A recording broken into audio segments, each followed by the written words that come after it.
অনেকেই জিজ্ঞেস করেছো যে দিদি বা ম্যাডাম, যে কন্টেন্ট ক্রিয়েটার হতে গেলে কি করতে হয়? মানুষের তো এত এত ভিউজ দেখি, তোমারও মাঝে সাঝে এক একটা এত ভিউজ দেখি, এত জনপ্রিয়তা দেখি। জনপ্রিয়তা বলতে গেলে প্রথমে একদিনে তৈরি হবে না। আর তোমার অপর প্রান্তের মানুষের সাথে তুমি যে মানুষটা, এটার মধ্যে স্বচ্ছতা রাখতে হবে। সবচেয়ে বড় কথা, খুব দামি মোবাইল, আমার এটা মাত্র ৭,০০০ না ৭,৫০০ টাকার মোবাইল, আমি এই সব জিনিসের প্রতি ইনভেস্ট করার পক্ষপাতী না। যখন আমি শুরু করেছিলাম আমি তখনও বুঝিনি যে আমি এই ধরনের কিছু একটা করব, যে সেই হিসাবে আমি মোবাইলটা কিনবো। আমি প্রচুর জিনিসের পেছনে খরচ করি বা অনেক কিছু করি, কিন্তু আমি যে মোবাইলের পেছনে বেশি টাকা ইনভেস্ট করব, ব্যাপারটা সেরকম নয়। তোমাদের যদি ক্যামেরার মাইকের অসুবিধা থাকে সেখানে তোমরা হেডফোন ব্যবহার করতে পারো। আমার যেমন একটু মাইকের অসুবিধা আছে, আমি একটা হেডফোন ব্যবহার করি, বা মাইক্রোফোন ব্যবহার করতে পারো। এরকম কিছু অল্টারনেটিভ কিছু একটা ব্যবহার করো, যাতে সাউন্ডটা এবং কথাটা যেন ঠিকঠাক হয়। আর সবচেয়ে বড় বিষয়, তুমি কোন বিষয়ে দক্ষ। প্রত্যেকটা মানুষ কিছু না কিছু বিষয়ে দক্ষ। তো কেউ রান্নাবান্নার দিক থেকে হোক, কেউ ভালো স্পিচ দেওয়ার দিক থেকে হোক, বা কেউ ট্রাভেলের ব্যাপার ধরো, বিভিন্ন বিষয় আছে যেগুলোতে তুমি দক্ষ। অন্তত কোন বিষয়ে তুমি পারফেক্ট প্রেজেন্টেশনটা দিতে পারবে, সেটা হলো সবার আগে দেখবার দরকার আছে, এবং সেটাকে বুঝে, যেটা যেন মানুষকে তুমি বোঝাতে পারো। তো এটাই হলো বড় ব্যাপার, যে সব সময় দামি ফোন কিনে বা কি দেব কি করব ইচ্ছে আছে মনে। তোমরা যেটা পারো সেটার বিষয়ের ওপর দাঁড়িয়ে থেকে কন্টেন্টটা ক্রিয়েট করো এবং সুন্দরভাবে প্রেজেন্টেশন দাও। এর পেছনে কোনো হাঙ্গামা নেই। আর প্রচণ্ড ধৈর্য রাখতে হবে। ধৈর্য ছাড়া, তোমার একটা ফেস ভ্যালু আছে, সেটার পরিচিতি হতে গেলে সিনেমার জগতে যেরকম দেখো একটা ফেস ভ্যালু আছে, দীর্ঘদিন একটা সিনেমা জগতে কাজ করার পর তার একটা ভ্যালু তৈরি হয়, ফেস ভ্যালু। তুমি যদি একটা করো, একটা তোমার হিট হলো, আর 10টা তুমি ফ্লপ করে গেলে, তোমার ওই ভ্যালুটা কেউ দেবে না। তোমাকে প্রতিনিয়ত সুন্দর সুন্দর কন্টেন্ট দিতে হবে, কন্টেন্টের প্রতি নজর তো দিতেই হবে। এটাই।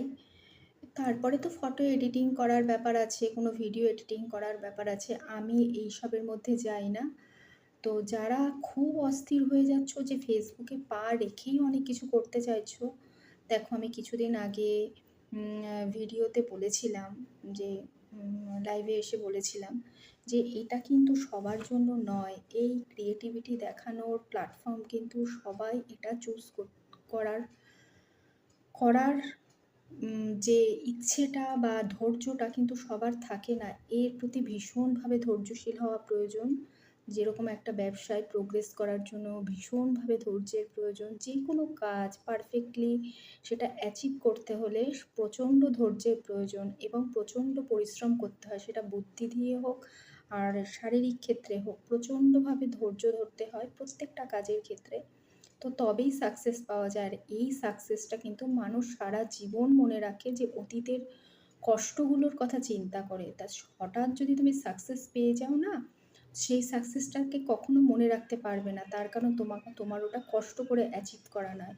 তুমি একটা পেয়ে গেছো, মানে হয়ে গেছে তোমার, সেটাকে তুমি কখনো সেইভাবে আদরে রাখতে পারবে না, সেইভাবে যত্নে রাখতে পারবে না। এইটার যত্ন করতে গেলে না, পুরনো স্মৃতিগুলো, এই যে ধাপে ধাপে এগোনো, যে কোনো পর্যায়ে যে কোনো কাজের জন্য ধাপে ধাপে এগোনো জিনিসটাকে তোমার বারবার মনে রাখতে হবে, যে আমি কিভাবে এগিয়েছি, তাহলে আমার আরও কিভাবে ভালো করা যায়। তো এটাই হলো ব্যাপার। আর এটাকে যদি সম্বল করে বাঁচতে হয়, প্রচুর খাটনি করতে হবে, প্রচুর ধৈর্য ধরতে হবে। আমি সবার আগে সবসময় বলি, আগে বেসটা ভালো করো। প্রথমত পড়াশোনার বেসটাকে ভালো করো, ভালো করে তোমার ক্রিয়েটিভিটি যেদিকে মন চায় সেই দিকে তুমি দেখাও। আগে অন্তত ওই বেসটাকে ভালো করো। ওই বেসটা ভালো করার জন্য ভীষণ জরুরি। আর কন্টেন্ট মানুষের শোনো, শুনে তারপরে সেটাকে মূল্যায়ন করে তারপরে তুমি বিভিন্ন রকমের পডকাস্ট শোনো, সমস্ত কিছু শোনো, বিভিন্ন রকমের ভিডিও দেখো, রিলস দেখো, সব কিছু শোনো। একটা সাধারণ কথাও তোমার হয়তো মনে না থাকতে পারে। সেই সাধারণকে তুমি অসাধারণ বানানোর জন্য তুমি অনেকটা করতে পারো, যদি নিজের মধ্যে সেই সত্তাটা থেকে থাকে, মানে সেই শিক্ষাটা থেকে থাকে, সব কিছু থেকে থাকে।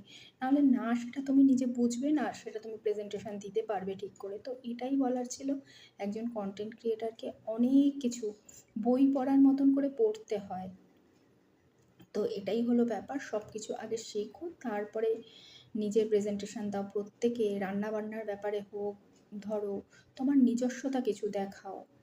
ব্লগিং খুব কঠিন ব্যাপার, কিন্তু এইগুলো যারা ব্লগ করে, যারা সংসার করে, যারা বাচ্চা মানুষ করে, এইগুলো সব কিছু মেনটেন করা কিন্তু খুব কঠিন কঠিন ব্যাপার। কিন্তু মানুষ এই দিকে এখন যেহেতু মরিয়া হয়ে উঠেছে যে আমাকে কিছু করতেই হবে, তো এই জিনিসটা ভীষণভাবে ভালো।